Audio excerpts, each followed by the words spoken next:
All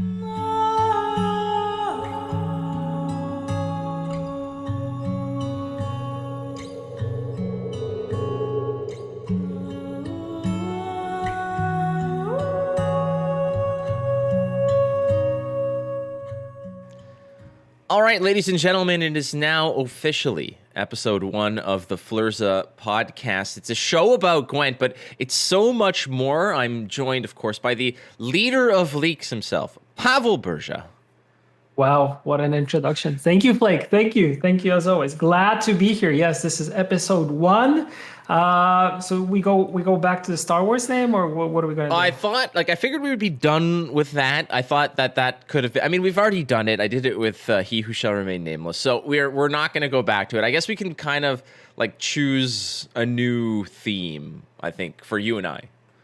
So episode 1, Sharknado! The delivery is dominance. Yes. That was absolutely beautiful. There are like 100 Sharknado movies. I've never seen any of them, but I could probably, in my mind, parse out more or less what the plot is. But sure. Yeah. Episode 1, Sharknado. I'm on the fence about it. So also, it's a temporary yes, but it's a probably no for that. Okay. So it's kind of yes, kind of no. Yeah, I just got rejected. Okay, so yeah, for sure, we'll work on the names. You can like fully expect that. But what's gonna happen in this episode? So we're gonna talk about Zubedoo's Gwent Trivia dominance. Of course, that guy is a killer. Oh, yeah. Someone who's gonna face him quite soon. Leak. Told me today that he is super afraid. So expect. You know, I got some leaks, but I won't be spoiling anything here. And of course, we have our Polish word of the week, courtesy of Babcia Marysia. So your grandma, Flake. Yes. And we will, of course, answer your questions that we got in the mailbag. Flake, thank you for gathering the questions. I saw them. They were really, really good. So some fun ones. And not all of them are circling about Gwent, balance, and all that stuff. Like we actually, of course, sifted the ones about balance out because I'm not Malegian. I'm not Jean. I'm not, any other one of those guys. So I don't want those questions. But we will be talking about cool stuff, and I'm excited for it because the questions are bomb. Yes. You could thank me, but you could also thank, as you did, it's the community that are supplying the questions. But we just want to remind everybody, again, that it's not that kind of rodeo in the degree of we get it. There are things that people like or don't like. Like, for instance, when it was a Shinmirian towards the end of that, it was all the questions were like, why can't they balance King of Beggars, or why can't they balance Milva? Or it was all Milva, King of Beggars kinds of questions over and over and over, and balance. We don't do that. That's not what we do. That's not my job. That's not your job either. Nope. So questions that are along the lines of why is this card not X provisions, or whatever, we're not going to really answer those. That's not for us to answer. We like the cool stuff. We like the stuff of like, hey, if you could shove a donut into another donut, which 2 donuts would you shove into each other? Like, those are the kind of questions that you and I want to answer. Now I'm thinking about donuts. That's what I'm saying. For me, I'm very traditional when it comes to donuts. Like, I don't want anything too over the top. I've gone to like those gourmet donut shops. Whenever I go visit my friends in Minneapolis, they always take me to like these really high-end donut places where, to quote my buddy, he's like, I don't play less than $3 a nut. I'm like, it's just damn. I know, just saying that made me laugh. But I am a very traditional. I like very plain style donuts. Like, I don't want them stuffed with anything too much or anything like that. But no, they cannot be stuffed. Like a donut should have some cool glaze on it, but that's it. I would not go over the top, because then you just get a bit like a mixed bag of sugar, and it doesn't make any sense, right? Well, like punchki are stuffed with like a jam, right?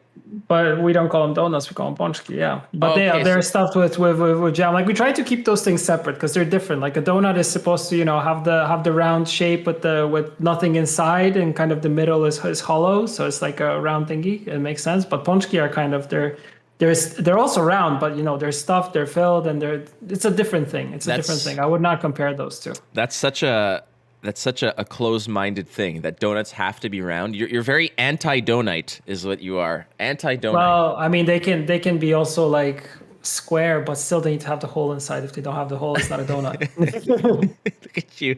Don't I'm slap very a leg. specific about this. I'm very specific about this because I love donuts. I love donuts and I love ponchki. But for me, I keep these two things separate. I don't let them mingle. I don't let them be friends. They gotta be, one is here, the other one is there. Friendship ended. There's so much donut politics that we're parsing out over here. We're not done with this conversation. We'll return to this one day. But what we do need to get to is the fact that we're still doing the Dagon rumor report. So our official Dagon rumor report check is happening every episode. That is not going away. So Pavel, just please, if you will. Wait. I got something from the producers. This is just in. Our analysis team, our data team has been collecting everything when it comes to data on Dagon and his appearance, and it's 0% chance. 0% chance. That's a 73% increase from the 0% we had last week.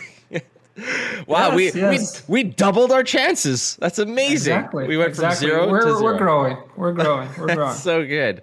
Oh, I'm shocked. I'm absolutely shocked. All right, well, let's start things off here as if we haven't already. I just also want to clue people into the fact that when we start recording these episodes, we usually we start the call and we start chatting. And everybody missed the nice conversation about this, the fact that Pavel has a smaller booty, but it is nestled nicely on a bike seat, which is shaped like a piece of thin pizza. Yes. And Flake just opened my mind and the perspective that a bike seat can be a slice of pizza. It makes so much sense and it looks like it, but I never thought about these two things going hand in hand. And now I'm thinking about it and it's a slice of pizza. It makes total sense. I need a pizza box for my fat ass. That's what I need to sit on.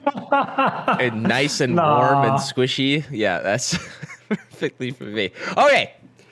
We got business to attend to, Pavel, and it starts with the Wayback Machine as we go back in time and see what was going on in the world of Gwent this week. And it starts with 2018, and this was a good one I dug out because I wanted to ask you about it. Beyond the Frame was a video series, and the first one, I believe, debuted about 4 years ago.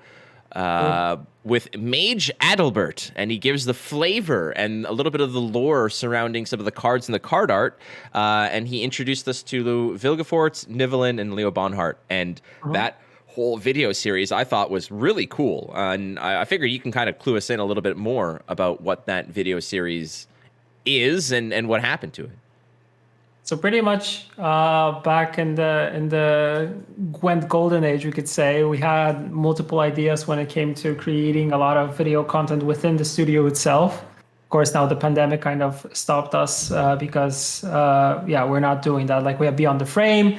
We also had a round of Gwent where we had the developers sit down and talk. We also did a couple episodes there. And the idea for Beyond the Frame was to actually go in depth into the cards and the characters. And we did it with Boris, who is Adalbert. So Boris Pugac Murashkiewicz, you might know him from all the Witcher docs and stuff like that. He is our English adaptation director. And we would pretty much dress him up with makeup to add all those things so he doesn't look himself. He's a very well-spoken man. When he talks, he's really into voice acting. Oh, he was excellent. Excellent. He does a lot of voice acting for us, and when he speaks and the tone and everything, he's just perfect for that stuff. So he was totally down to do it.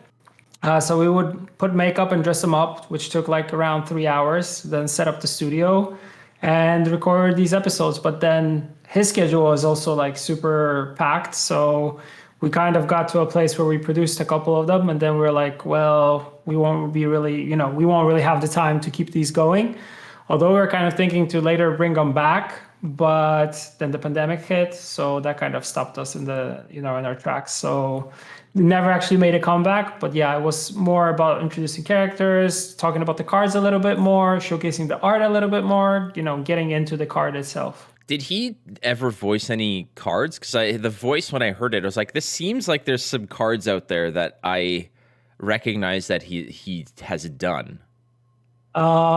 For cards, I don't think so, to be honest. He might have voiced some characters for sure. He was present in a lot of our trailers for both The Witcher and for Cyberpunk 2077. And like he is our go-to person when it comes to like if you think about like all the journey videos that we did for Gwent, the recent ones, like in all of them, he is the person who sits down with the actor, who also works with me on the script and on the English adaptation of it, and tweaks it, fine tunes it so it fits, let's say, the language of that era. So, like medieval times. And, he also was responsible for everything related to the crazy, like how are dwarves supposed to speak in The Witcher, how in certain places that you go and you visit, like people speak differently in Tucson than they do in Velen. So he was responsible for all those things, like if it's Welsh English, if it's Scottish English, if it's general like RP English, all that stuff was kind of on him. So I kind of went into a different route as always. I go, but what was the question? No, I love it. I can talk about Boris for days because he's like, when I joined the studio to meet him and actually, talk to him was really awesome because he's the voice. He's the voice that I saw in the trailers. So yeah, he gives really good pointers when you're doing any voice acting. Like he's very good at that stuff. That's kind of like the same feeling I had when I was there for the first time and I met you. I was like, that's the guy with the thing, and that's the dude. That's so cool. Yeah, it was like kind of very similar to that, but. So if anyone is unaware, these are videos that really, there was, I think, about 3 or 4 of them that were published way back when. The first one was 2018. It's called Beyond the Frame, and I highly recommend you guys go check it out because, like you said, Pavel, this guy was really damn good. I was watching it. He's awesome. And, part of it to me is, and I know this sounds it's going to sound so weird, but, like I know that when I'm there, 99% of the people that I'm interacting with are obviously Polish, and when I saw this guy, I was like, this guy is like, I'm assuming he's a Polish dude, but the acting was so like the voice, the accent, the everything, the delivery was brilliant. And I was like, this guy is so damn good. It makes me really, I'm really not one for the lore of The Witcher, and I know that I'm gonna get like crucified for this, but there's no room in my brain after Star Wars, Star Trek, Lord of the Rings, Marvel. Like there's no room for anything else. So basically everything character related from The Witcher and Gwent gets bounced out of there real quick. I just know the cards and the numbers, but this dude was like, I want to sit and watch this. Like I really am totally intrigued. He takes a couple takes always for whatever he's doing. He's also our go-to voice. Like sometimes when we're trying to voice something, like when we're doing production on a trailer, and I wrote the script, so I do the voiceover for the narrator in the beginning. But sometimes like my voice, it's very high pitched, so it doesn't fit some of the characters who can be like, a little bit dark, grumpy, and unhappy. Like I can't do that. So he then comes into the rescue, and like also getting him into like a proper audio room to record stuff is fairly easy when he of course has the time in his schedule, because like I said, it's super busy always. But he's more than willing to lend his voice to numerous things that we're doing, and he's really awesome at it. Like kudos to him for sure.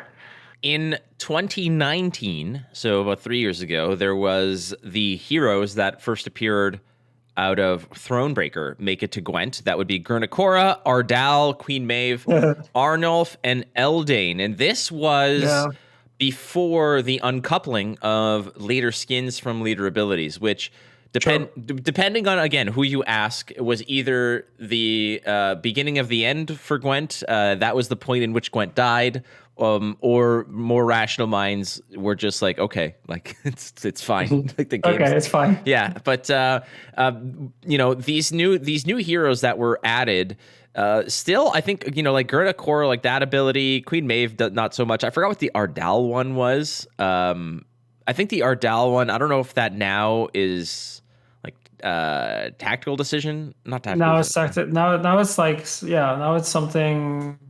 crazy. But in the beginning, it was something meh, I think. Yeah. Like Guernica, Meave weren't, like, but I think Eldain got some play because he was the trap guy, Yeah. and Arnulf also in Skellige was prevalent in Guernica. People were saying it's broken with all the Guernica fruits and stuff like that. Yeah. But there it goes. And I just, again, want to inquire about where all the people were who thought that this was like the worst idea in life because change is bad, apparently. But yeah, there was a time back in the day where if you wanted to play a particular leader ability, you had to have used the skin associated with it. So it was like Maeve was the only one who could use that ability. Fruits of Isgith was Gurnikora, so you had to be Gurnikora. And I mean, that was okay, but I understand the logic in uncoupling them, because if you wanted to add new skins, you had to develop brand new leader abilities. And if you wanted to develop brand new leader abilities, it had to be across all, at the time, 5 factions. So it was plus people were complaining, right? They just wanted to play whatever on whatever. Yeah. In the beginning, we thought maybe it's not flavorful, but then at the end, we're like, okay, if we want to like make a lot of cool custom like vanities and skins for specific, characters that we like or that people enjoy, then why not just mix it up and give you the possibility to play with whoever you want instead of like sticking them to a specific faction, right? And here we are today. So that's a little bit of Gwent history for you guys. As really nothing happened in 2020 or 2021. So I mean, I'm not saying that nothing happened, but it was like I forgot what it was. I went back into every single year, and I think like this week it was like there was like a patch and or something. I don't know. Those are the interesting ones, but standard stuff. Precisely. The topic at hand here, and this is part of this is certainly a personal matter, is the fact that Zubedoo is making me look like an absolute clown when it comes to writing episodes of Gwent Trivia. Frankly, he's making everyone look like a clown, and you included, because you are a victim of his big brain. It was not even, I don't want to say it was not even close, but I mean, the close matches were, the closest match was last week where Shinmiri and Vlad, it's like, okay, there's Shinmiri, like one of the biggest brains in the game, and then there's the game director, and they're going to take down this kid from India who apparently wrote the game. So it's not fair. Yeah, he's just the amount of dominance that he has is just incredible. I mean, I don't know how he does it. You either just sit and play Gwent all the time, or you just go through your collection all the time, or what do you do? Like, are you just in Gwent like 24/7? But this is why it's like, okay, eventually certain things just kind of absorb into your being through osmosis, where you're playing for so many hours, because it's like someone like Shinmiri, for example. He's played enough of the game, every single faction for God knows how long, that eventually you'll see things. It's kind of like, it seeps into your pores and it. Whereas I asked Zubedoo, first I asked him, I'm like, okay, well, number one, pee in this cup because we need to test you for performance enhancing drugs. And then I said, once that came through, once that was cleared, it was just a matter of, you're not cheating, obviously. It's the fact that, frankly, he's just that good. And he's like, I study sometimes, I just like, one of them, he's like, I was so nervous. I spent a couple hours I went through every single card in my collection and just looked at it. I was like, okay, man. That's commitment. Like, I think he wants to have the title just to like brag about it, right? And I feel like whoever you get from the people actually working on the game, it'll be difficult for us to even like match some of the people that are in the community who are so invested in the game. And I also think, in a way that, when you're outside the company, you have a little different kind of, you have like a bird's eye view on the whole thing. While I think we were always kind of and we're so focused on the stuff that we do that we don't really look at some of the other things, and we miss some things. So but he, like I said, he's a machine. He's a machine. He's a great guy too. Very, very nice person. For those out humble. There. I was thinking about this because he was on the first episode, and like, imagine if we just brought him on the last episode, and he just won, and there was none of this lore associated with him, but we brought him on in episode 1, and I think it was him, Lionheart, and Tia. I think might have been the first episode, if I'm not I mistaken. think so. Yeah, I think so. and Yeah. I was like, oh, I'm I like, remember that well, one. we'll get like Lionheart and Tia. Like that's a duo. That's a really great duo, and we'll just throw in a third person. Let's see who's available. And Zuby's like, yeah, whenever you need. I'm like, perfect. That's the kind of open mind that I love in the world of production. And boom, 5 episodes later, we're recording our 6th tomorrow. It's nuts. This guy's. Yeah, it's also interesting because if you look at like Lionheart, for example, like he's a big Witcher lore like fanatic. He read the books, he knows everything. He also plays a shit ton of Gwent. He knows all the Witcher stuff related to it. So for him, I think he would be like a good opponent for him. But Zuby's just just like a steamroller going through everybody like meow. For the record, the count now stands at times Pavel swears 1. Times Flake swears 0. Whoa. The end count for Flake Miri was Shinmiri 3 Flake 0. That was the end count. Oh wow. Yeah. I'm really, really good at this now. Really, really good at this. And you mind your language, right? yeah, and part of it is because Mark Theus, who produces the show and produces all my content, says, stop swearing, it ruins the algorithm, you idiot. I said, okay. So he's like, you can drop the random S-bomb now and then, but you are just like Clint Eastwood with F-bombs, like just shooting from the hip, like no problem. So I've been comparison. Yeah, he's trained me too, not because I desperately need his services and his talents of producing this stuff. All right, draft mode has seen a little bit of a revitalization. Drafting, as a Magic player, you and I are probably no draft for quite a while. It's a little bit different here in this type of game, but man, when it comes to Magic, I just don't like standard anymore. I'll play some Commander, but limited format has always been my jam. I just love the puzzle solving and that element of it. The building process for me is always a lot of fun. But draft mode here, it's a different kind of draft. This one is more akin, I'd say, to if anybody's out there played Legends of Runeterra, their draft mode has a similar structure. But I really, really, really love draft. And I think I'm trying really hard to love this. I like this draft, but I'm trying really hard to love this draft mode. Have you done a lot of drafting for Gwent? Is like, how involved are you with this aspect? With this aspect, I'm pretty much. We had one of our team members, like Anya, she was working closely with the draft team. I was kind of there, like just seeing what's up and kind of what they're working on. For me, I kind of am in the group that likes draft in a way where you have like full randomness. So you pretty much you crack open a keg and you pick cards and you try to make them work. But yeah. In our game, it's very difficult to kind of find the synergies. Although I think now, if it was more open, it would make a lot more sense. I know I'm kind of critiquing kind of the design that it is right now, but I think also like having structure within the packs that you have is good. But I still feel like the packs that we have right now, they need to be balanced and switched up in order to work properly. So what you're kind of seeing is not draft's final form, but I think the potential there is there, right? For the whole thing. So I hope that more can happen to it, and then we will be doing more for draft for sure. But I also feel like I don't know if us taking it and us trying to change it and now adding a little bit more stuff to it is kind of making it a super, super long process. So yeah. The beauty of draft, in my opinion, just as a format itself, is it rewards players who are able to, sort of build their path to victory themselves. And it sounds really kindergarten-y and like, after school special style, where it's like, oh, like you find the joy yourself and go from there. Like the beauty of having limited resources in order to build something to potentially succeed. And what you have is not necessarily what your opponent has. So the solutions and the problems are always going to be in flux.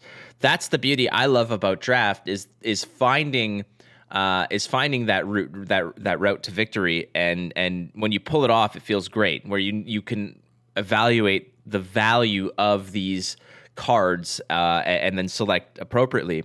What I find that draft mode kind of leaves me wanting a little bit more is that a lot of the decision making when it comes to picking which pod of cards that you're going to select every time, it's almost that it's very upfront. Like there's very few times I have to sit and think. A lot of them it's like, well, my first pick was Haunt, and then the next few cards it's like 3 Deathwish cards or three Wild Hunt cards that really don't synergize, and then 3 something else's. And it's like, well, I'm going to take the Deathwish because I have Haunt. And then the pocket after that is like 3 really good golds or 3 random things or like 3 roaches. And it's like, well, this is very yeah. But you also kind of get that in normal draft. Like you were talking about MTG. Like I haven't played a lot of draft, but I played a couple draft games. Most notably, I think the best one was like, I think Dominaria. No, it was like no. We did a draft in the studio in November with the design team, plus Ryan was also there, and I was there. Vlad was there. So we did like a draft. I think there were 3 guys from the design team. So we just sat down. I had an old box of Theros or something, and we just cracked it open and just drafted just for fun, like a social Friday that we actually had in the studio before COVID was rampaging again. And I remember that one because I won. I destroyed everybody. Yeah. Gotta put that out somewhere. But you have this thing that when you're drafting, you also get cards. Like you draft something in the beginning, or you just take cards that you don't want your opponents to have just for the sake of having them, even though they don't fit your strategy. Hate drafting. But then you're in hate drafting, exactly. And then you're with like a card pool that you're trying to make something out of it, but a lot of cards don't make the cut. Like they just get like thrown out. So I think in any draft you have this that, okay, I wanted to do this, but maybe I'll do this because I got this, right? So based on how many things you're opening with the next packs, let's say, you're deciding kind of what your strategy will be. Yeah, the part also is that in that regard, you're drafting within a pod of other people, so the pool of cards is essentially shared with everybody. What I'm trying to figure out is I wonder if there's ever going to be a situation where you could potentially have like an 8-person pod in Gwent draft where you open up packs. Like here's your pack. That'd be fun. It would be incredible. It would be a super, super awesome. Like you have 3 packs of 10, and in each pack there's like, of 10 there's 3 legendary, 3 epic and 4 common, let's say, or whatever, however the distribution, or 2 legendary, and then you draft that way, but you pass the packs over, and in like any standard draft, you just have to keep track of what's going around and what's coming around or whatnot, and then you build your deck accordingly. But draft mode is hard to do with this because it's just like a unique monster that every game I feel sort of tackles differently. And it's hard to do because like you need a weird queuing system for that, and like a card pool sharing system and kind of tokens of entry for it, and to have it like even thinking about doing that on the infrastructure side of building something around like a draft where you actually share like kegs and you pass on cards, that would be quite a challenge, to be honest. It would be. It would be freaking cool, but it would be. And one thing I want to address before we move on from draft mode is I recently saw a Reddit post where someone was complaining that they thought that a draw should not be a loss when it comes to evaluating your rewards. Like if you draw a game, you can't have a 7-win run, so to speak. Like you went 6-0-1, it's not 7 wins because the draw doesn't count as a win. And people were like, I felt bad for the people who were explaining. It's like, no, it's not rewarding your lack of losses. It's rewarding their total wins, and a draw is not technically a win. So when and people were like, no, that's stupid, and it's like, no. It's not stupid. It's not stupid. Like it's you didn't lose, but you didn't win. Like it's rewarding the amount of wins that you have, the amount of times that you won 2 rounds against your opponent. And I get it. Like some people, if you think that's bad, in Flesh and Blood's official tournament rules, if you go to time and it's a draw, then both players lose. So there are strategies out there of people like this might not be like the most politically correct term, but that we call them like they're like suicide bombers. Like they're players who play these super slow strategies of control that are just meant to run out the clock so that both players take a loss. It's like, why are you the same thing? Yeah, like why are you doing that? Like this helps nobody. And some of those like greasier players say, well, you could just concede so that we don't both take a loss. Exactly. That's what they always do. And you have that also in MTG. Like if someone plays like a super heavy control deck which wants to go like super long, where you get to a point where you're invincible, you're kind of waiting for your player, like for your opponent, just to say, okay, I concede, right? Yeah. But that kind of is the whole idea behind control and prison decks, right? They're trying to put constraints on the other player, or get him to a point where he feels like, okay, everything is destroyed, everything is countered, I don't have anything, my strategy won't work anymore, I'm done. Especially if you're like a combo deck, right? Screw if you're playing combo, these people. then you're done. Yeah. Or like an aggro deck, like you're limited resources, like. Yeah, you're basically you're all gas, no brakes for like 3 or 4 turns, and once you kind of sputter out, that's it. You're meant to kill your opponent in like the first 3 or 4 turns, and then it gets tough, But don't fall for that nonsense. Don't pay these people's ransom. You go down with the ship. You take them with you, kicking and screaming if necessary. Okay. New segment on the show, Pavel. It's called the Shinmiri. Ooh. We Can't Lose prediction of the week, and I do have a soundbite for that. I can't play it now because you won't hear it, but I'll give it to Mark and he'll add it in. So we'll do it. Awesome. We'll pretend that you can hear it. So hold on a second. Let's do the Shinmiri We Can't Lose. Oh, fuck. Prediction of the week. So Mark's going to fit in that audio into that little pocket. So perfect. I need a fearless prediction of something that is going to happen this coming week, and we can revisit it to see how accurate you were. It could be anything. It could be the fact that Geralt is going to speak his first words, like your dog. Like that could be that's a very we can't lose prediction. Wait, are we talking about by the end of this week? Or are we going straight into next week? Like what's gonna happen next week? We're gonna say we need to go when we do episode 2. We need to look back and see if you were right. So it has to be within the span of a week. Let me look at my calendar. I'm trying to think what this prediction can be. I think like my Shinmiri we can't lose prediction this week is going to be we are going to see somebody somewhere is going to, I mean, someone might listen to this and then do it. So it might be a self-fulfilling prophecy in that regard. But we're going to see some complaints about people wanting Milva buffed or fixed to be better. Ooh. That is my Shinmiri we can't lose prediction of the week. Oh, wow. So we can go back, but I'm feeling it. I'm so feeling it that somebody's going to be like, I think that Milva was actually kind of good. And then bedlam. Absolute bedlam. I know I put you on the spot a little bit here because this is a new segment. So you can kind of like maybe bank on mine and we can go into next week with a fresher mind. But that's kind of that's the Shinmiri we can't lose prediction of the week. That's mine.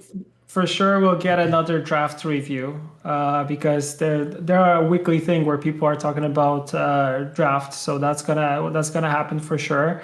And probably more Golden Necker questions are gonna happen next week, and maybe some Dagon predictions are gonna happen next week. For sure, these things are gonna happen. For sure, these are things that just happen. Oh, and probably we're still gonna get more custom cards next week. Oh, okay. This week, actually, on a Reddit post, somebody posted something about like hints about Dagon ? And it was like somebody like picking out a card from like the new Reddit banner, and then somebody commented. I wish I had it ready for me, but someone said you should check out the Flurza podcast because they do the weekly Dagon rumor report, and you might be interested in that. So I was like, oh, that's so good. It's actually working. We made it. We did make it. So that's a big ups When people for that start quoting you, that means you made it. Yeah, they're like, you should check out the Dagon rumor report on the Flake Miri / Flurza podcast. I was like, yeah, this guy upvote. Have my upvote, buddy. Absolutely. Exactly.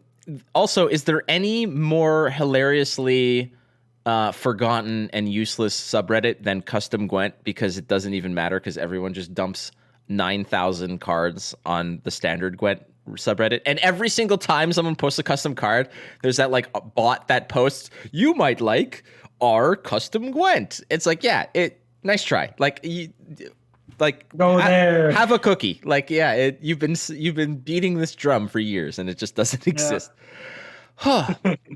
Okay. So those are our Shinmiri We can't lose. Oh, fuck. predictions of the week. All right. Last segment before we go to the mailbag. Lots of questions that came in this week, Pavel. But before that, we've got the Babcia Marysia Polish word of the week. And the Babcia Marysia Polish word of the week is kurczaki. Kurczaki. Yeah, exactly. So let me give you some context. Last time we had variat. Most of these words come from me giving my babcia, my grandmother, a lot of stress when I was younger. So this one was usually around the time of like I'd visit my grandmother, and like maybe I'd have friends around that area, so they'd come, we'd play in the backyard, we'd play in the house, and this and that, and like we'd stress her out. She'd ask us to eat, like if we want to eat, obviously, and do this and that, and we'd be so all over the place, and she'd be like so trying to keep us all in line. She'd be like, kurczaki, and like she'd be like flustered, and she'd say kurczaki. So please, Pavel, explain to us what kurczaki is. Well, it depends really on the context, because kurczaki normally means chickens, which is very, very, very simple. But kurczaki is kind of when you're trying to say, because we have kurde, and kurde is like damn. Well, a grandma won't really say damn because she thinks it's already a bad word. So she will try to soften it. So from kurde, you go to kurcze, and from kurcze, you go to kurczaki, which is like the super like... It's like taking the word and making it like very, very, it's harmless. So that's making the word even more harmless turns it into kurczaki. It's like, kurczaki. It's like, God dang it. Like, what happened? It's like, fudge. Like, kind of. Yes, exactly. Okay. Well, I'm glad that we were able to clear that up. That is the Babcia Marysia Polish word of the week. This time is kurczaki. So use it wisely, friends. All right. Well, that does it for the first segment. We're going to be back around the corner with guess who our sponsor is this week, Pavel? Ooh. Nobody. Absolutely nobody. We're working on it, though. So we're going to be back around the corner with this message from absolutely nobody.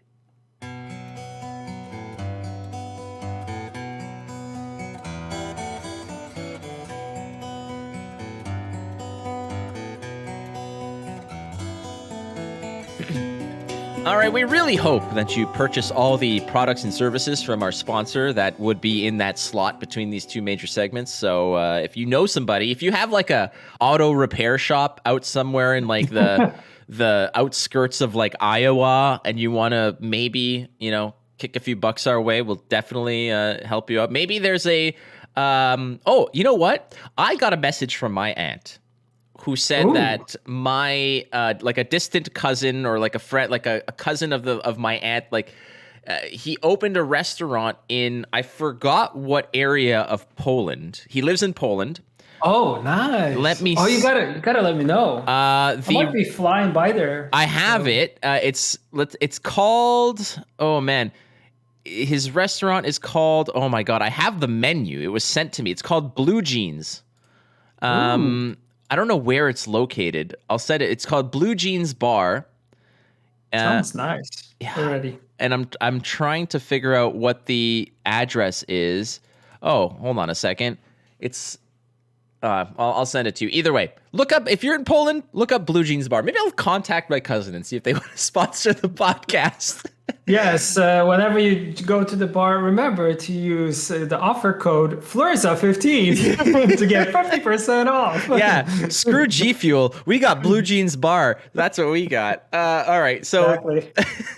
that's just funny that fit in there. Okay, the mailbag time. We got questions we asked around for on Twitter and on Reddit. We got some great ones coming through. I'll open up the mailbag here for us, and this one says, "I'd love to hear more about how Pavel got into the world of Gwent and working at CDPR. What is his history there?" This is from Trey at the third Larry 85. Hey, the third Larry. I love it. Third Larry. That is from Twitter. You Yeah. too. So yeah, a question that I thought was already answered like a million times, but it keeps on coming back. So, but I'm more than happy to talk about it. So, I joined CDPR 6 years ago after the launch of The Witcher 3 Wild Hunt, just before Hearts of Stone and Blood and Wine actually was added, so the 2 expansions. I joined as a community assistant to the current like global community team at that time. And I was just there to pretty much help out. And from that, I moved on to being a junior specialist. And after that, we started working on Gwent because, it was a time where after Witcher 3 came out, people were loving Gwent in the game. Although it was a game which we did within the game as to have something, additional to do. But people loved it so much that they wanted it to be like a separate game. So we decided, why not? And from the communications team that we had at the time, I think I was the biggest card game nerd. Since I was the biggest card game nerd, they were like, "Oh, you go. If you want to go on the Gwent side and have fun with it." And I got really invested into it to a point where I actually got, my card in Gwent itself, Pafko Gale.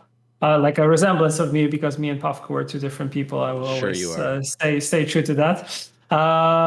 So that was kind of the origin story there. It was quite simple because I used to previously work a little bit in sales, a little bit in marketing, a little bit of I had a short jab in e-commerce writing as a journalist for a couple months, and I also did some English teaching, but I knew I had the language skills to kind of, work in a company that is trying to cater and talk to English speaking communities.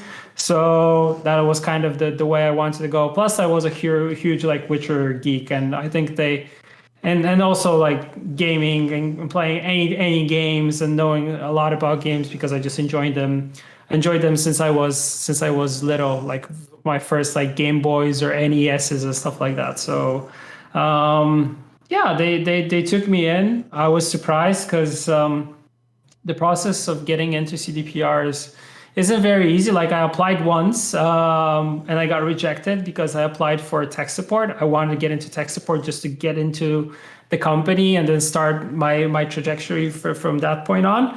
And I got denied. And then when I joined the company after a series of tests and talks, I was actually approached by the lead for tech support, and she came to me and she was like, "Oh, I remember you applied and you didn't get accepted because," and then she wrote a whole essay why I didn't get accepted. But the main point was that in my CV, I did not write at the bottom in hobbies gaming. That was the thing. So remember, kids out there and fellow gamers, if you want to get into the gaming industry, it would be nice if you wrote in your CV that you're into gaming. I'm into crochet and basket weaving. Okay, well, maybe. Yes. Yeah. Well, maybe no. Yeah. I'm into competitive sausage making. It's I don't even know what that is. There you have it. Yeah, and it's amazing that how many times that has happened where if you don't knock on the door, even if you get rejected, sometimes the rejection isn't because you're unqualified or whatnot. Sometimes it's just the time's not right. So don't get discouraged, because I've done it the same way. I have applied to CDPR and I have been rejected, and that is a smaller known fact, but here I am still going strong with only the minorest chip on my shoulder. So no, I'm kidding. This whole podcast is supposed to be it's going to be a 10 episode just degradation into me tearing down the company as my revenge for not getting that position ages and ages ago. But this was like I applied like literally like it was like 2018, so it doesn't even count.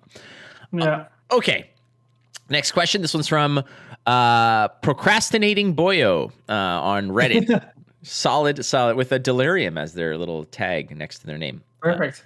What other games are you playing? Now, you just mentioned that, gaming wasn't on your hobbies list. So now's your time to tell us all about the kind of gamer you are.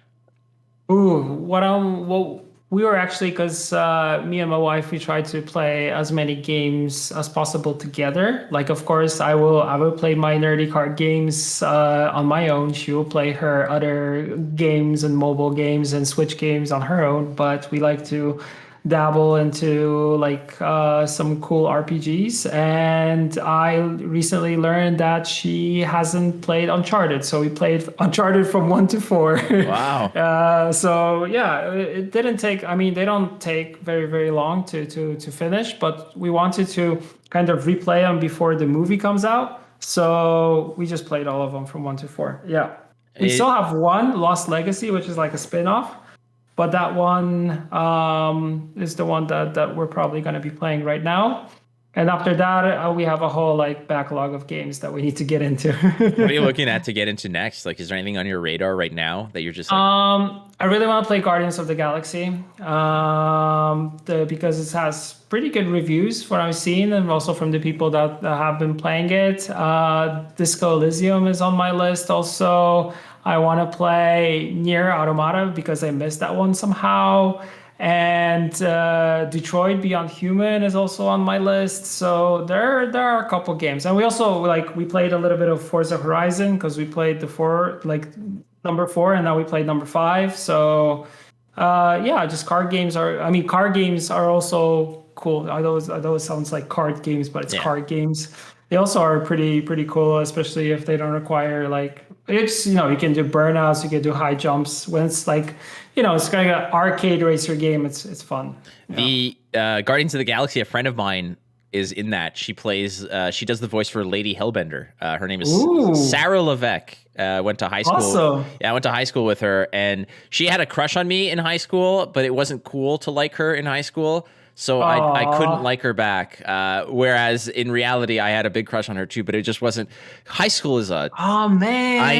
I know, and she was really cool about it, like the whole time. Like she is a really amazing human being, and I'm not just saying that because I haven't spoken to her in a few years, but she's just a really awesome person. And I knew that she wanted to get into acting. And I remember once she had tried to get me into doing stage and performance stuff. And again, it was all part of the whole high school thing of it's not cool to like you so I know it's a horrible story that worked out for her, frankly, because she's in commercials now and she's acting and has credits and she's on IMDb and stuff, and she's an amazing human being, and we're friends, obviously, but it's one of those things where if high school was any different, her and I might be married today. Probably not, because that said, she would have been someone else. Yeah. So, what am I playing right now? Lots of Halo and Apex Legends. I'm a creature of habit. I really, basically, it's hard for me to get into a new game. Just liking a new card game. Card games are different. I'll get into card games, no problem. But when it comes to any other game that I have to sit and learn new controls and new narratives and stuff, it's hard for me. Halo Infinite, I play with my buddies. It's a way for me to just basically stay connected with my friends. So when it comes to RPGs and things of that nature, people are you should try Knights of the Old Republic, you should try the Witcher series. I own all the Witcher games, I just never played them, and I can't bring myself to do it because for me, I'd rather, if I want to hear a great story, there's a number of different books I'd rather read before I sit down and devote time to an RPG. So that's not to say that I don't take joy. Like Zelda: A Link to the Past is still one of my favorite games of all time. But yes, that was that came up before the internet was a thing, so before I had money. So I was I have money, I could do other things and sit and play these games, when in reality I just sit and play these games anyways. But So really awesome how you can now like grow your library of games and then play games that you're able to support your gaming habits, let's say, and kind of get the games that you really wanna play. yeah, Yeah, we didn't have that opportunity as a kid. well, The Witcher 3 is on Switch, right? It's so Yep. I have a Switch, and so I bought that Switch purely for my trips to Poland, where I'd be on a plane for like 10 hours, or I would be in the hotel or hanging out, or there'd be downtime. Like that's what I got the Switch for. And that I think I got it before Witcher 3 came out. And then I was like, okay, next time I go to Poland, I'm going to pick up Witcher 3 on Switch. I'll play it on the plane and whatnot. And then pandemic hit, and that never happened. So the Switch has literally been sitting in in its case for years, just waiting. Wow. Yeah, I haven't touched it in at least 2 or 3 years, and I kind of feel bad. Yeah, but like it's to me, it's the same thing. Like whenever I have time, I'd rather make a coffee, sit down, and pull a book off the shelf that I haven't read yet, and go through that. So that's kind of That's actually better than gaming nonstop, right? Because if you look at the amount of content, like you're producing content, so you're in front of your PC all the time. Yeah. You're staying in touch with friends, so you're playing multiplayer games just to have the chit chat and the random chatting and fun with friends, and then you need some time to kind of unwind and kind of get away from all the screens and monitors that are part of our lives. pretty much, and that's it. And I before I was in the hospital, I had a goal of I wanted to read one book a month, and to me it was just a way of sort of regaining certain discipline. Like that particular year, I was like, I'm going to get in better shape, and I need sort of a little bit of more rigidity to my schedule to make sure that I'm, it helps your mind as well when you know that there's things that you have to adhere to. And so it's like, okay, every morning it's like exercise at this time. I'm going to go stream from this time to this time. I'll go for a walk, and then I'm going to read at least one chapter from a book. And then one chapter would become 2 or 3 because I'd be into it, and then the weather would be nice and I'd be outside. And then by the time like June rolled around, I had already read like 10 books, and I was like, sweet, I'm like way ahead of schedule. And then I was in the hospital for a bit, and when I came out, I had no interest in reading books because like everything was like, I wanted to just go back to experiencing things that I enjoyed. Normality. But now it's like, now I've been locked up in my apartment for a year and a half. I'm like, you know what? Let's get back to sitting on the couch and just enjoying a book. So that's where we're at. I'm not necessarily playing so many games as much as I am reading books. But I guess the answer to the question that we asked, I guess, 10 minutes ago. So what other games are you playing? Apex Legends and Halo Infinite are the only other games really I'm touching. And Flesh and Blood, I suppose. All right, next question. Pavel, how did Skoyatel become your favorite faction, and who is your favorite character within that? And Flake, which faction do you resonate most strongly with, gameplay aside, and why? This one's from KOSDK / Lippy's biggest apologist. This person and I, we throw barbs back and forth about my disdain about Lippy, and they try to defend it. So I adore this person, think this person's a great person. However, their views of Lippy are slightly askew. Exactly. Well said. So I'll start off. How did Skoyatel become my favorite faction? I think the thing is that I just love Yorved, and I think that answers the question. Like Yorved's favorite character always. I like how elves were portrayed in the Witcher universe. They were less flashy, less royal, less like perfect, more gritty a little bit. I really like the elven commandos. Of course, you get into this whole like human hatred for elves and dwarves, and I really like that. And I like that both elves and dwarves were put in the Skoyatel faction and kind of kept there. And I resonated always more towards that than the human armies led by kings and stuff like that. I kind of like the elves use magic. There's a little mysticism in it, and it's more kind of them kind of boost to the ground. Kind of like the Rebel Alliance versus the Empire. Well, that is a great analogy.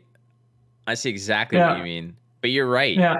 There was always a lot more fascination and interest for me, like even in Lord of the Rings when they're walking through Mirkwood and, they're kind of like, oh, these woods are alive, like the forest is alive, and it's like it's this connection to nature, that it's a symbiotic relationship of the trees and the elves. And you're right, it's such a fascinating faction to be, and the fact that you call it the Rebel Alliance is so cool, because you're right. Like, if Nilfgaard is the evil empire, the Imperial Army and the Imperial forces, the Imperial Navy, and then you have this ragtag group of like guerrilla fighters that are picking and choosing their targets and fighting from the shadows and in and out, get the job done kind of thing. So cool. I have to. Or they are their Ewoks, right? Bunch of savages, those Ewok savages. Funny you should mention the book I'm reading right now. It's over there, but it's a book called Last Shot. It's a Star Wars book. It's one of the from like the canonical line of Star Wars books, and it's about Han Solo and Lando on a mission together, like post Return of the Jedi, pre The Force Awakens. Like in the book, Ben Solo, aka Kylo Ren, is only 2 years old, so that kind of places you. But nice. they're on a mission and they need a slicer, like a hacker, like and the best that they have available is an Ewok. So an Ewok named Peepka. So it's funny because you just mentioned Ewoks, and I was like, oh, they're not completely useless. Like there's Peepka, the New Republic slicer expert, that they bring on this mission. So it's like, how does he hack stuff like with a hammer? Like, oh my god, hack this! But it's funny because that whole scene is it's Lando and it's Lando, Chewie, and Han that approach, like they go to some like random New Republic base, and they need to speak to like the head of like the cybernetic warfare department so that they can get somebody to help them on this mission. And they go, and who they think is like the receptionist, like an Ewok who's like tapping on a thing with like a headset.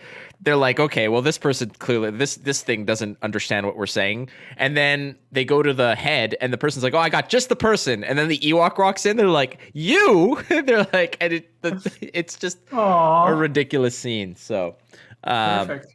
I have to echo what you said. I think Scoia'tael is actually my favorite faction.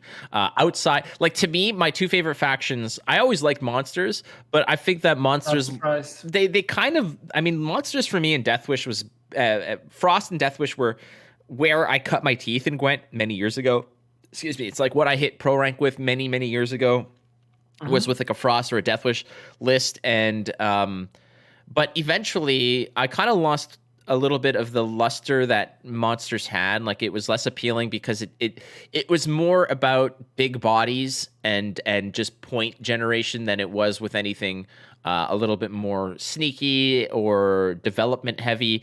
Not to its detriment. I think that I'm not saying this to sort of talk poorly about monsters, but a faction like Nilfgaard and Scoia'tael had a lot more going on. It had a lot more that you needed to invest in to get a good result. Like Nilfgaard doesn't have the point slimy stuff. It has a lot of sneaky ways to get points and really creative and greasy ways to get points. And Scoia'tael has a lot, it has a lot more bounce around engine sort of manipulation stuff as well. That's what I like. I like being engaged with the gameplay, and I like the lore. And you just made it so much better.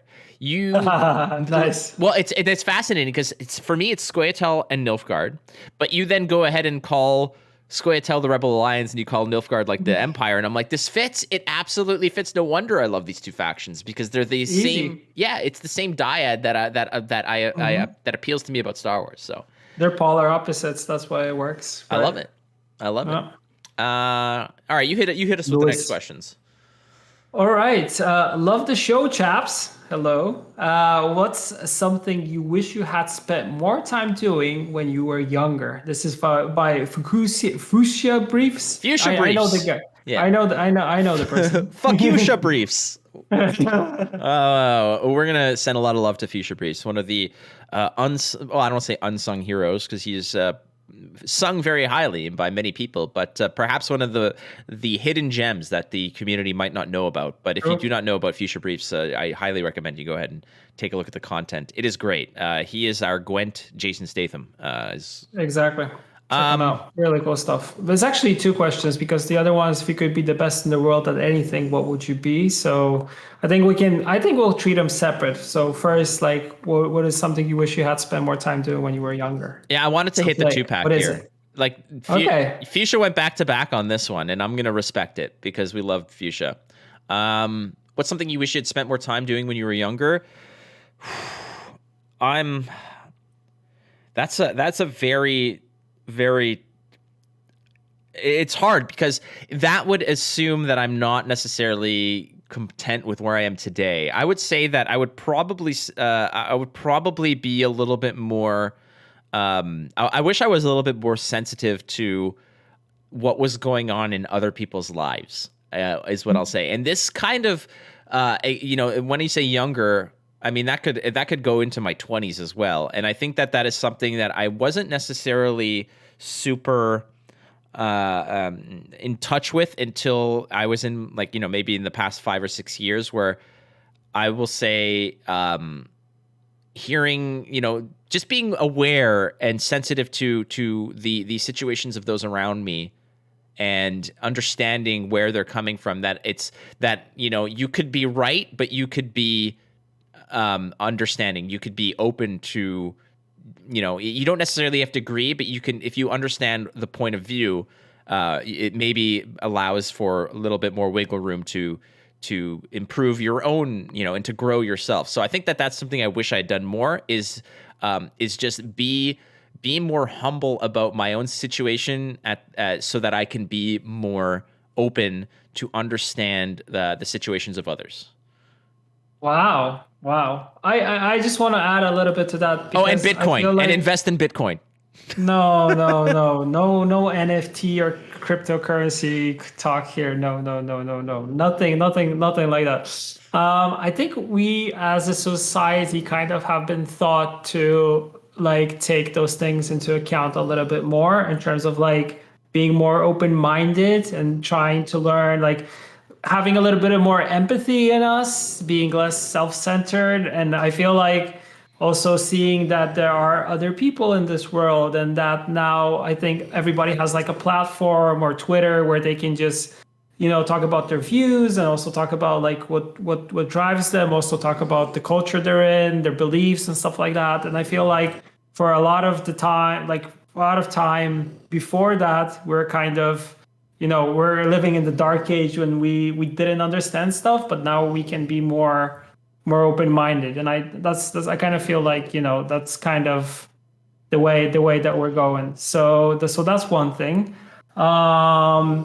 But yeah, and I that is something that I also feel like I learned once I got older, and I kind of saw things beyond what's going on, because when you're a kid, you're kind of like, even in your teens, you kind of are stuck in your own bubble. And in that bubble, you kind of is where you operate. Your friends are the most important. You don't appreciate maybe family as much as you do when you kind of grow up, and you kind of get this other perspective where you appreciate, family, colleagues, other people that you meet. You get to understand them a little bit more better. So yeah, I feel like it's something that comes with our natural development. Of course, there are people who kind of don't do that. They just, they just say, what I say is right, what I do is right, what other people do is like, I cannot comprehend it, it's bad or whatever. So yeah, that's just being closed off and narrow-minded in my view. But yeah, I totally get what you're saying, where you're coming from. I wanted to go just be like, yeah, just something I'd spent more time doing when I was younger, I guess. I mean, I want to be as unselfish of as possible. But if I could be both, it'd be like, okay, slam like $100 on Bitcoin, like way back when, and yeah, then the better one for society. Yeah. I have a question: Is Geralt around you? He's snoring, but he's on the couch. I was gonna say, hear him perfectly. I could hear the snoring, and I was wondering, I'm like, is there some sort of bulldozer going on outside? He's laying on his back and snoring like hell. So I heard a little bit of the little grumble, and I was like, I wonder if it's that's awesome. That's the baby boy enjoying his couch time, sleeping. So if you could be the best in the world at anything, Pavel, what would it be? And I guess I'll also qualify this as not like one of those things where, you know, you want to be the best at something, but it just makes everyone worse at it. Like none of those. There's no catches in this. That's you know, you will be the best. Yeah. Well, to kind of start off, like I think both kind of go into one another. I think the thing that I wish I also spent time while I was doing more when I was a kid, I would probably invest more of my time into card games than I did, because I feel like I could have done more, played more, and probably be like a better card game player now. Maybe more into design and stuff like that. Maybe I would have that edge and kind of. I feel like, you know, if I did it more before, maybe I would be better at it now. Same goes for sports. Like I wish I didn't neglect sports as a kid. Like I of course enjoyed, fast food, candy. I still do, but now I kind of compensated with a lot of sports, so I can eat a lot of chocolate, which it goes well together. But I wish I didn't neglect sports as much as I did as a kid, because I found that I can actually enjoy it once I got older and once I really got into it. So I think it's nice when it comes to like running, cycling, both of them. I think it would be cooler if I started younger, then my development also, and that would be much better. And if I could be the best in the world at anything, I would say I would like to be like a professional cyclist. Nice. Oh. Yeah. I'm gonna make this all about me. My answer is fairly similar from a selfish perspective. I've always thought that if I could be the best at something in the world, it would be the two answers I always go back to is golf or guitar, because I already love both of those things. Golf more than leagues more than guitar, but. It's like, to me, golf is like a really, this is all right. Children in the room, cover your ears. Golf is like a terrible girlfriend that is good in bed, where, 90% of the time you're miserable, but when it wants to be good to you, it is the best feeling in the world. Like that's kind of what golf is. So you go back for that 10% that's enjoyable.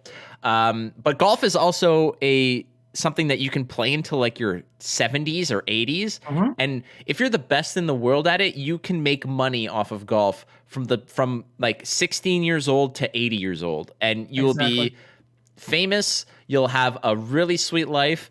And same with guitar. You could play guitar until you're like 90. I don't know how old is Paul McCartney, and he's still playing guitar or such. But those are two that I think that for me, like guitar is a creative outlet as well. It's stress relief. If you could be the best at that, like you have a vessel for your creativity, to express yourself. And golf is just you're outdoors. Like every time I've played golf, I've been with people I love and enjoy, and it's always, I don't care about the score, because the experience to me is just really, it's a wholesome, most important thing. Yeah, so that would be it. It would be guitar or golf. Yeah, it's nice that you mentioned, because golf, like you said, is a very sustainable sport, because with other sports, once you get old, you kind of, you like, the oldest cyclist is like 41 that still competes and that's kind of the top game, while you have kids coming in like 19, 12 or 22, and they just slay and destroy. So you can't really, I mean, human body can only do so much, right? Right. You have your limits. So, but hey, man, if John Daly can still golf and be successful, like for those who don't know, just go Google John Daly. He is absolutely worth your time to look at. Yeah. Yeah. Plus, I mean, you chose playing the guitar, and I think also like with rock stars, they only get younger, right? They never get older. No. They kind of get younger with age, because and look at all of them and kind of the addictions that they had that they're still making it to these days. Like, Yeah. Hats off to you guys. It's funny because there's so many campaigns about what like the horrors of what drugs can do to you, and then Keith Richards is there, just going strong. I still believe that Keith Richards died like 15 years ago, and he's just been like pickled Been kept alive. and stuffed. Yeah, like he is Disney animatronics at its finest. So, that's what it would be. So thank you, Fuchsia Briefs, for the wonderful submission. And I think we have I think we got one more. Yeah, one more. What do we got here? Okay. So I wanted to know how the Gwent team works with artists. Do they contact them for punctual work, or are they employees? Will there be new seasonal card backs coming in March? Well, the last one snuck in there, but the artist part I think is a little bit more intriguing for those who want to know.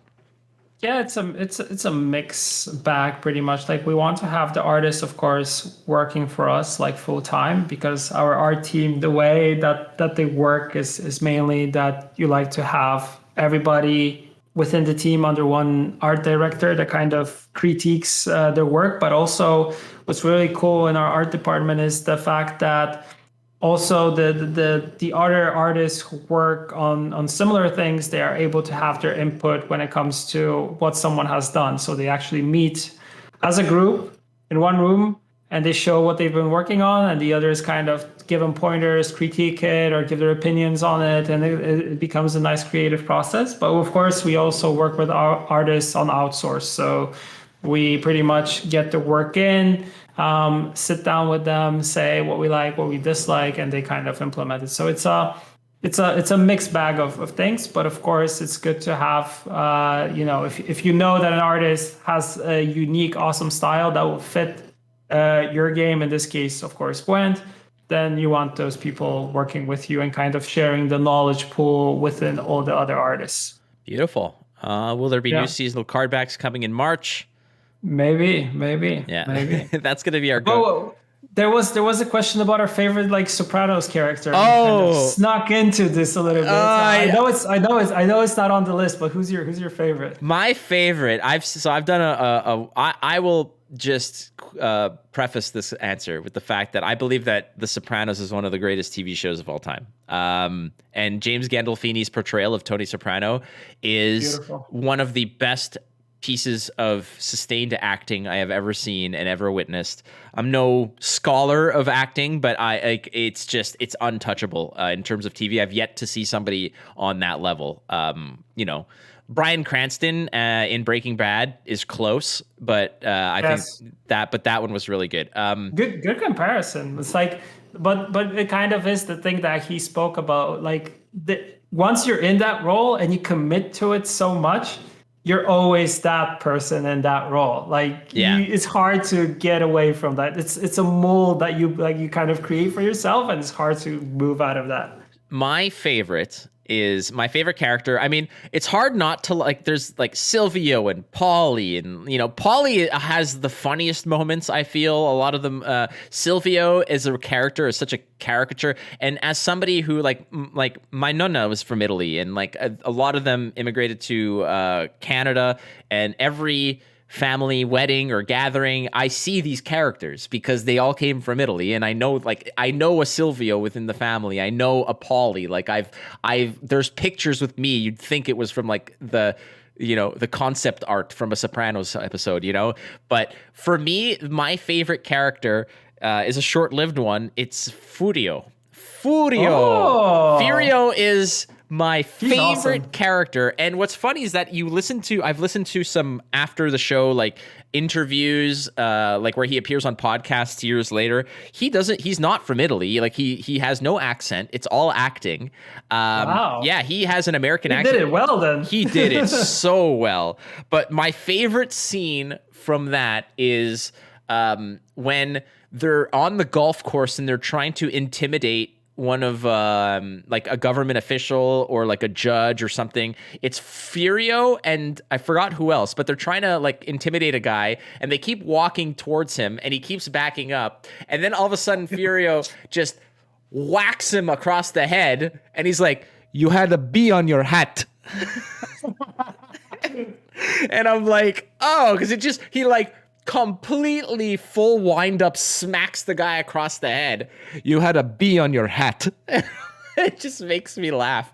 That's my favorite character. But I mean, Silvio, Paulie, Christopher, like all of these characters are so good. Yeah, I also have two here. Like my number one is Paulie, of course. I love Paulie. He's just all over the place. He's crazy. I also love the dynamic that he had, like him being like taking care of his mom, and I still remember with I still Nucci. remember this. Yes, I still remember the scene where he kicks like the shit out of the gardener and takes his like lawnmower, puts it in his trunk, doesn't close the trunk, but just rides off. And he was always that person that was just he was acting like crazy and getting into stuff, but also he had this like very deep, mafia vibe to him. Like he was kind of gritty and kind of, straight in your face, but he also did like funny and stupid stuff, which was cool. Well, that actor, Tony Sirico, actually was in the mob. He was an enforcer in the I think it was the Gambino family.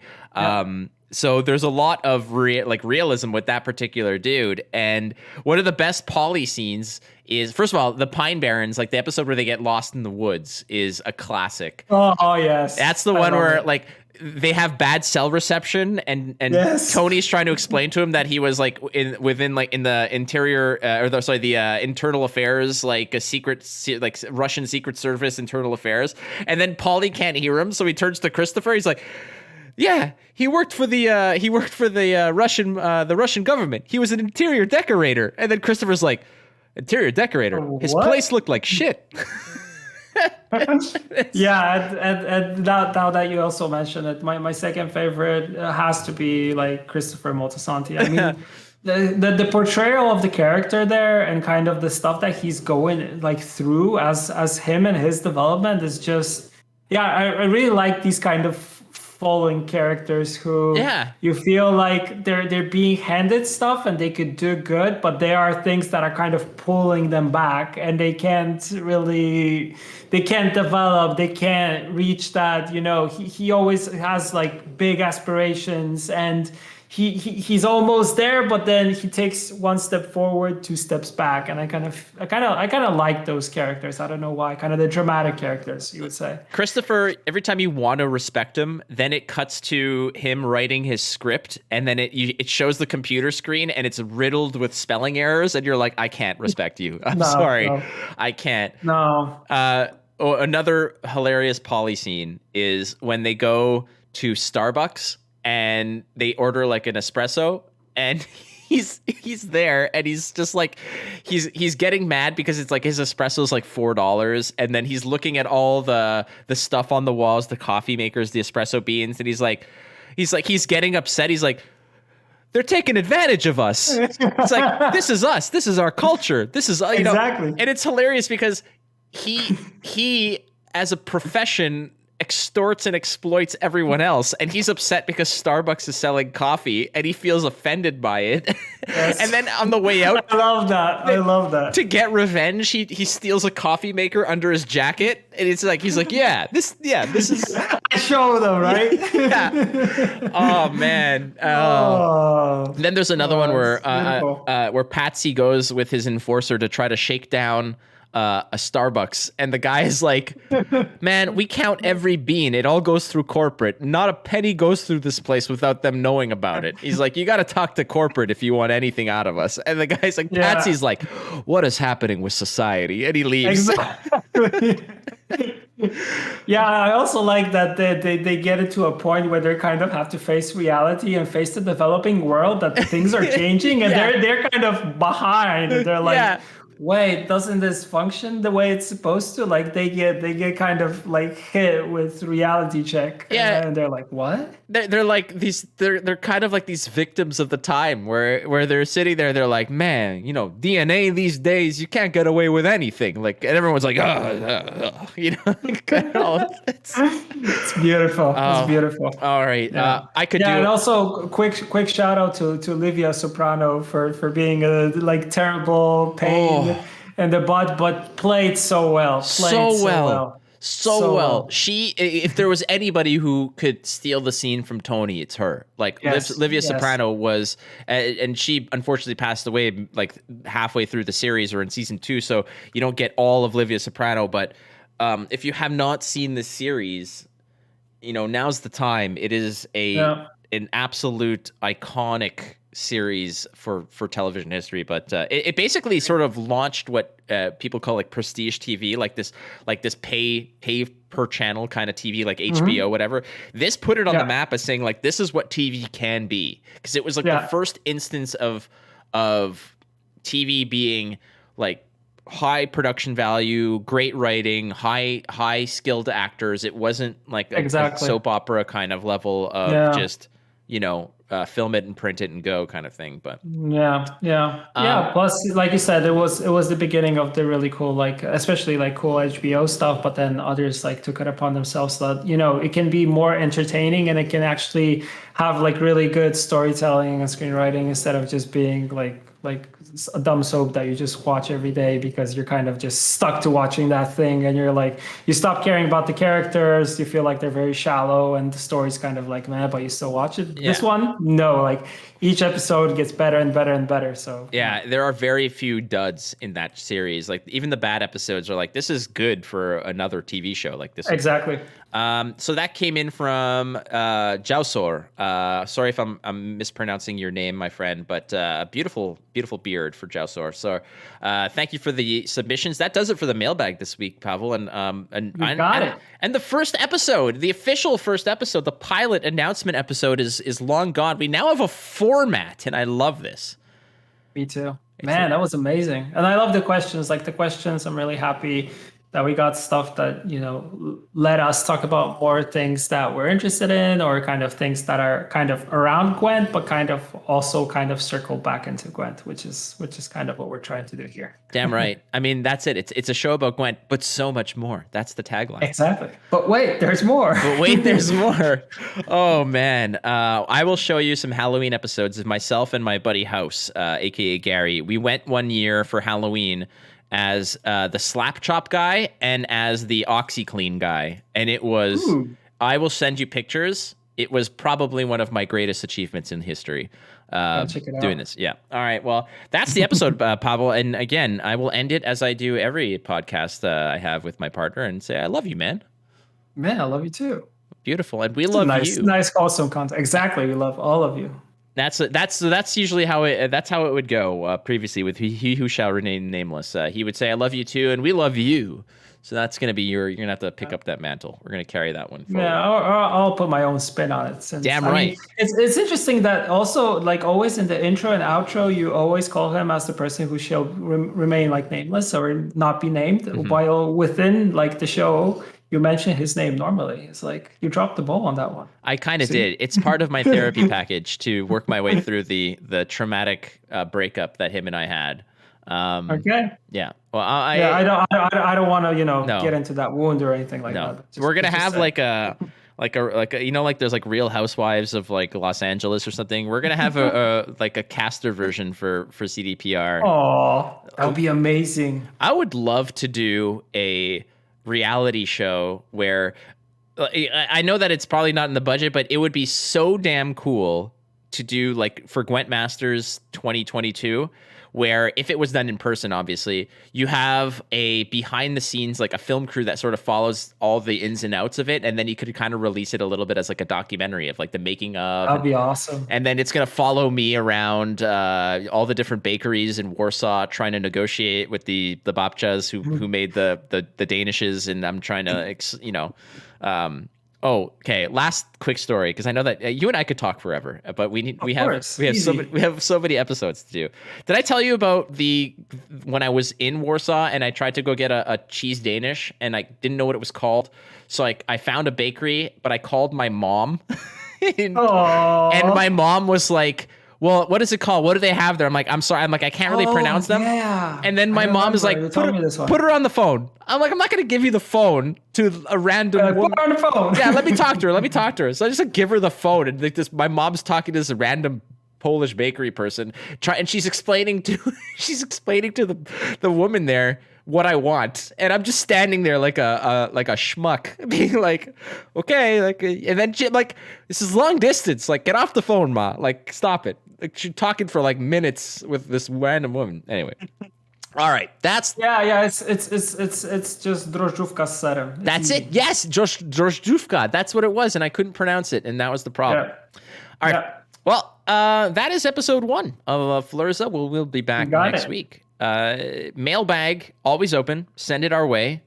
I've Reddit, Twitter, anywhere else. And I'll be adding one on forums. So yeah, you can head up the official Gwent forums. There will be a place there. Once you're watching this episode, I will probably be posting that one, so you can also go there. So we'll be collecting stuff from all of those places. So your Twitter, Reddit, and the forums. Beautiful. Yes? Beautiful. Perfect. We got it. Awesome, friends. Well, thank you so much for listening to the Flurza podcast. Don't forget, you're not losing if you're learning. So keep playing cards. You might win. We'll see you next week on the Flurza podcast. Bye-bye. Bye-bye. That's not it. No. We're not ending this until you give me the proper goodbye. Bye.